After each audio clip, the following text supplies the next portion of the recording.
রমাদান মাস উপলক্ষে বিশেষ যে ২৭টি আমলের কথা আমরা বলতে চাই, তার প্রথম আমলটি হলো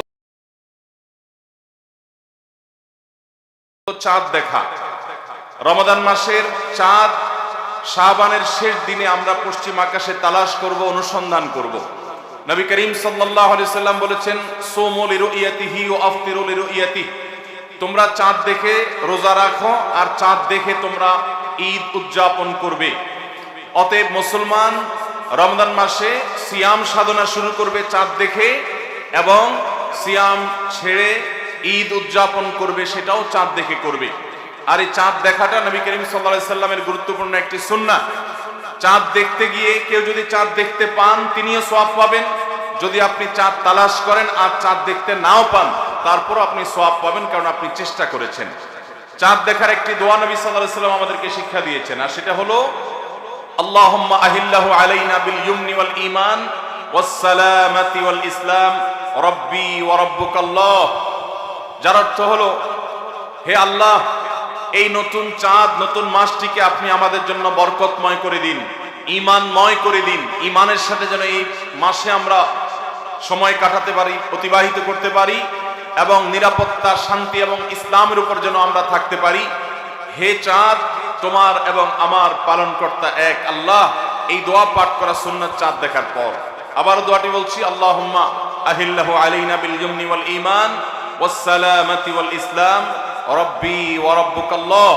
এটা সেই সকল সৌভাগ্যবান মানুষরা পড়বেন যারা চাঁদ দেখতে পেয়েছেন। অতএব রমাদানকে কেন্দ্র করে সর্বপ্রথম আমাদের যে আমলটি হবে তা হলো শাবানের শেষ দিবসে আমরা পশ্চিম আকাশে চাঁদ তালাশ করব ইনশাআল্লাহ।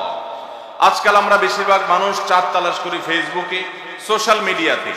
আমরা ফেসবুক বা সোশ্যাল মিডিয়া থেকে নিউজ নিতেই পারি, কিন্তু আমার একজন মুসলমান হিসাবে কর্তব্য হলো আমি পশ্চিম আকাশে শাবানের শেষ দিবসে চাঁদ তালাশ করব। আমরা যদি চাঁদ তালাশ না করি, আমরা যদি চাঁদ না দেখি, তাহলে চাঁদ দেখা কমিটি কিভাবে তারা চাঁদ উঠার সংবাদ ঘোষণা করবে? অতএব চাঁদ দেখার যে আমল, সেটি আমাদের সমাজ থেকে যে বিলুপ্ত হয়ে গেছে, সে আমলটাকে আমাদের আবার পুনর্জীবন দিতে হবে। প্রতিটি পাড়ায় মহল্লায় আমরা আনন্দ উৎসবের সাথে রমাদানের চাঁদ তালাশ করব, এবং ঈদুল ফিতরের জন্য, অন্যান্য মাসের জন্য আমরা চাঁদ তালাশ করব। কেউ যদি চাঁদ না দেখে একটা এলাকাতে, তাহলে সবাই গুনাহগার হবে। কিছু না কিছু মানুষ অবশ্যই চাঁদ দেখতে হবে, তা না হলে ফরজে কিফায়া তরক করার গুনাহগার সবাইকে হতে হবে। অতএব রমজানের প্রথম আমল হলো শাবানের শেষ দিবসে আমরা পশ্চিম আকাশে সন্ধ্যায় চাঁদ তালাশ করব। চাঁদ দেখতে পেলে দোয়া করব, আর যদি চাঁদ দেখতে না পাই তবু আমি সওয়াব পাবো। আল্লাহ আমাদের সবাইকে আমলটা করার তৌফিক দান করুন। রমাদানের দ্বিতীয় আমল হলো সবচেয়ে গুরুত্বপূর্ণ আমল, সেটা হলো সিয়াম সাধনা, রোজা রাখা। প্রত্যেক প্রাপ্তবয়স্ক সুস্থ মস্তিষ্ক সম্পন্ন নারী এবং পুরুষ তিনি যদি মুসলমান হয়ে থাকেন, তাহলে সেক্ষেত্রে তার উপরে আল্লাহ রাব্বুল আলামিন রমাদানের দিনের বেলায় রোজা রাখা, সিয়াম সাধনাকে ফরজ করেছেন।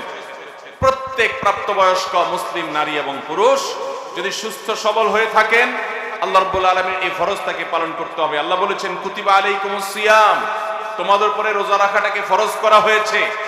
অতএব রমজানের দিনের বেলা রোজা রাখা হলো রমজানের সবচেয়ে বড় আমল। এটা হলো দ্বিতীয় আমল বলেছি। নাম্বার ৩, রমাদান মাস উপলক্ষে রাতের বেলা তারাবির নামাজ আদায় করা, এটা রমাদানের তৃতীয় আমল। নবী করিম সাল্লাল্লাহু আলাইহি সাল্লাম বলেছেন, মান কামা রমাদানা ঈমানান ওয়া ইহতিসাবা গুফিরা লাহু মা তাকাদ্দামা মিন যামবি। যে ব্যক্তি রমজান মাসে রাতে দাঁড়িয়ে ঈমানের সাথে, ইখলাসের সাথে আল্লাহর কাছ থেকে সওয়াব পাওয়ার আশায় তারাবির নামাজ পড়বে, তার পূর্বের সমস্ত গুনাহ খাতা মাফ করে দেওয়া হবে। মুহতারাম হাজরিন, অতএব রমজানের এই তৃতীয় আমল তারাবির নামাজটাও আমাদেরকে সুন্দর করে ধীরস্থিরতার সাথে উত্তম রূপে আদায় করার চেষ্টা করতে হবে। এটা হলো রমজানের তৃতীয় আমল। মা বোনরা বাসা বাড়িতে নিজ জায়গায় এবং পুরুষরা মসজিদে জামাতের সাথে তারাবির নামাজ আদায় করার চেষ্টা করবেন। এই তারাবির সালাত, এটা হলো রমজানের তৃতীয় আমল। নাম্বার ৪, রমজানের চতুর্থ আমল হলো সাহারি করা। আমরা অনেকে ইচ্ছাকৃতভাবে সাহারি করি না, হয়তো কখনো ভালো লাগে না সাহারি করতে, খাওয়ার রুচি থাকে না, আমরা সাহারি খাই না। সাহারি খাওয়া ছাড়াও যদি কেউ রোজা রাখে, রোজা হয়ে যাবে, কিন্তু সাহারি খেলে আপনার খাদ্য গ্রহণ হবে, পাশাপাশি আপনি সওয়াব লাভ করবেন। প্রতিদিনই আপনি খাবার খান, এই সমস্ত খাবার খাওয়াটা জায়েজ, এটার কারণে আপনার কোনো সওয়াব হবে না যদি আপনি সাধারণ ভাবে আপনি খাবার খান।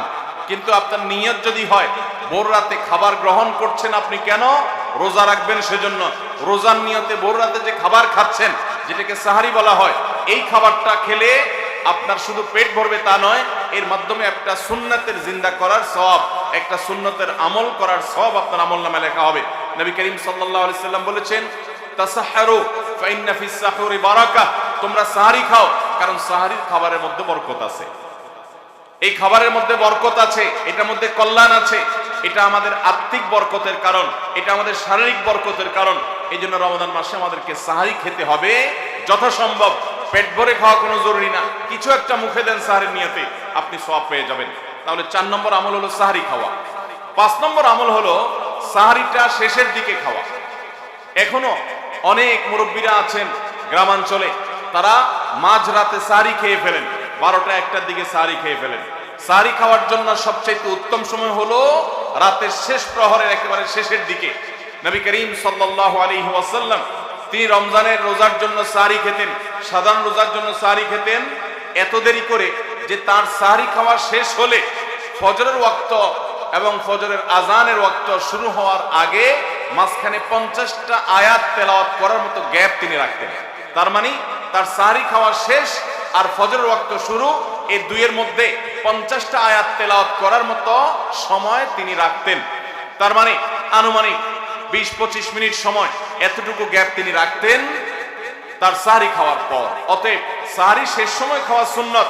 এর মানে আবার এটা না যে মুয়াজ্জিনে আজান দিতে থাকবে ততক্ষণ পর্যন্ত, বাজা আজানের 10-20 সেকেন্ড আগ পর্যন্ত খেতে থাকবো, এটা সুন্নাহ নয়। সুন্নাহ হলো যে আজানের 20-25 মিনিট আগে কমপক্ষে 50টা আয়াত তেলাওয়াত করতে যে সময় লাগে, 20-25 মিনিট লাগে না, সাধারণত 10-15 মিনিটে 50টা আয়াত তেলাওয়াত করা যায়। তো এই পরিমাণ সময় অন্তত গ্যাপ দিয়ে তারপরে সাহারি খাওয়া। তাহলে শেষের দিকে সাহারি খাওয়া, এটা হলো রমাদানের 5 নম্বর আমল। আমরা অনেকে শেষের দিকে সাহারি খাই না, অনেক আগে খাই। একটু শেষের দিকে খাওয়াটা হলো সুন্নাত। নবী করিম সাল্লাল্লাহু আলাইহি সাল্লাম বলেছেন, এই উম্মত মুসলমান জাতি ততদিন কল্যাণের মধ্যে থাকবে, তারা কল্যাণের উপরে প্রতিষ্ঠিত থাকবে যতদিন তারা সাহারি বিলম্ব করে খাবে, দেরিতে খাবে, শেষের দিকে খাবে। নাম্বার 6 নম্বর আমল হলো রমজান উপলক্ষে ইফতার করা। ইফতার মানে নাস্তা খাওয়া। সারা বছর আমরা দিনের বেলায় শুরুতে নাস্তা খাই, কিন্তু এর কারণে কোনো সওয়াব আমাদের আমলনামায় লেখা হবে এমন কোনো কথা বলা হয় নাই। কিন্তু রমজান মাসের সন্ধ্যা যখন আপনি ইফতার খাবেন, এই ইফতার খাওয়ার মাধ্যমে আপনি একটা সুন্নাহর উপর আমল করলেন, এটার কারণে আপনার আমলনামাতে একটা সওয়াব লেখা হবে। সওয়াবের আশা যদি আপনার থাকে, ইফতারের নিয়ত যদি আপনার থাকে, তাহলে এর মাধ্যমে আপনি সওয়াব লাভ করবেন। এই ইফতার করা এটা রমজানের একটা গুরুত্বপূর্ণ সুন্নাহ।